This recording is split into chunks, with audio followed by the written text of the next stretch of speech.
আকাশবাণী কলকাতা সমীক্ষা শিরোনাম এলাকার স্বপ্নপূরণ, ট্রেন ছাড়ল জয়রামবাটি থেকে। লিখেছেন দেবাশিস শেঠ। হুগলির সিঙ্গুরে 18 জানুয়ারি রবিবার এক জনসভায় ভার্চুয়ালি জয়রামবাটি থেকে বিষ্ণুপুর রেলের উদ্বোধন করলেন প্রধানমন্ত্রী নরেন্দ্র মোদী।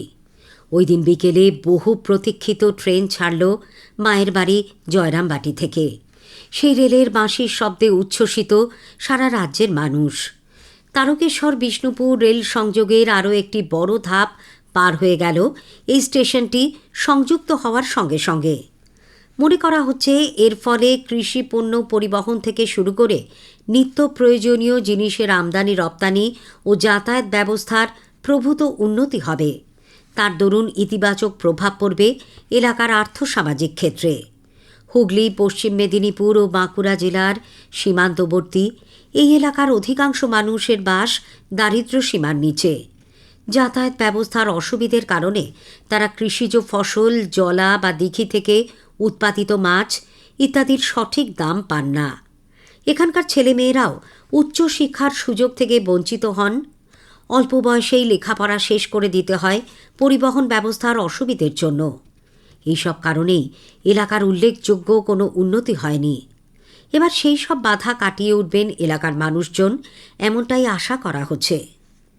ভাবাদিঘির ওপর প্রায় 250 মিটার রেল ব্রিজের কাজ শুরু হয়েছে। এই কাজ শেষ হলেই তারকেশ্বর থেকে কামারপুকুর স্টেশন পর্যন্ত রেল যেতে পারবে। এরপরেই তারকেশ্বর থেকে বিষ্ণুপুর রেল সংযোগ সম্পূর্ণ হবে। এদিকে তাকিয়ে আছে গোটা রাজ্যের মানুষ।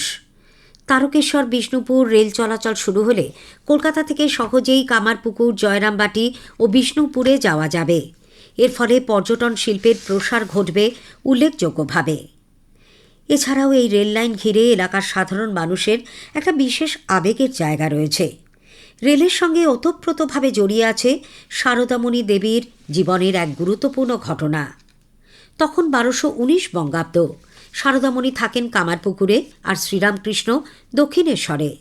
তার শরীর খারাপের খবর শুনে সারদা মা কয়েকজন সঙ্গী সাথীর সঙ্গে চলেছেন তারকেশ্বরে। সেখান থেকে ট্রেনে চড়ে দক্ষিণেশ্বরে যেতে হবে। তখন পায়ে হেঁটে প্রায় 43 কিলোমিটার পথ পেরিয়ে তবে তারকেশ্বরে ট্রেনে চড়তে হতো। শুধু তো দীর্ঘ পথশ্রম নয়, ধুধু গা ছমছম করা মাঠের মাঝখানে ছিল ভয়ঙ্কর ডাকাত আর ঠ্যাঙারে বাহিনীর উপদ্রব। সেদিন মাঝপথে সন্ধে নেমে এলো। সামনে পড়ল কুখ্যাত ডাকাতের এলাকা তেলেভেলের মাঠ। সঙ্গী সাথীরা প্রাণ ভয়ে দ্রুত পায়ে তখন অনেকটাই এগিয়ে গেছে। সারদামণি সেই নির্জন মাঠে একেবারে ভয়ঙ্কর ডাকাত ভীম সর্দারের সামনে পড়লেন। তারপর ঘটনা সবারই জানা। আনন্দিত এবং রোমাঞ্চিত হওয়ার বিষয় এই, এখন মায়ের নিজের গ্রাম জয়রামবাটি, মায়ের বাড়ি থেকে মাত্র কয়েক পা এগিয়েই রেল স্টেশন। এখান থেকেই রেল ছুটবে কলকাতা এবং বিষ্ণুপুরে। প্রসঙ্গত, তারকেশ্বর বিষ্ণুপুর নতুন ব্রডগেজ রেল লাইনের জন্য বাজেট বরাদ্দ হয়েছিল 2001 সালে।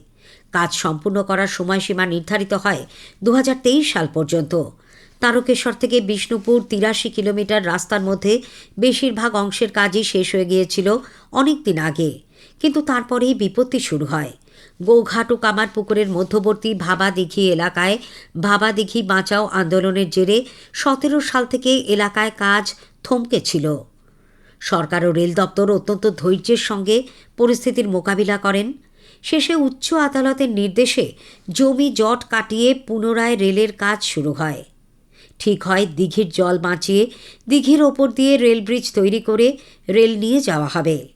এর সঙ্গে একমত হন আন্দোলনকারীরাও। এরপর থেকেই রেল দপ্তরের সক্রিয়তায় দ্রুততার সঙ্গে লাইন পাতার কাজ চলতে থাকে। নির্বিঘ্নে জয়রামবাটি থেকে রেল চলাচল শুরু হওয়ায় সাধারণ মানুষ আশাবাদী, পুজোর আগেই তারকেশ্বর বিষ্ণুপুর লাইন সম্পূর্ণ হবে। সমীক্ষা শেষ হল। এটি লিখেছেন দেবাশিস শেঠ।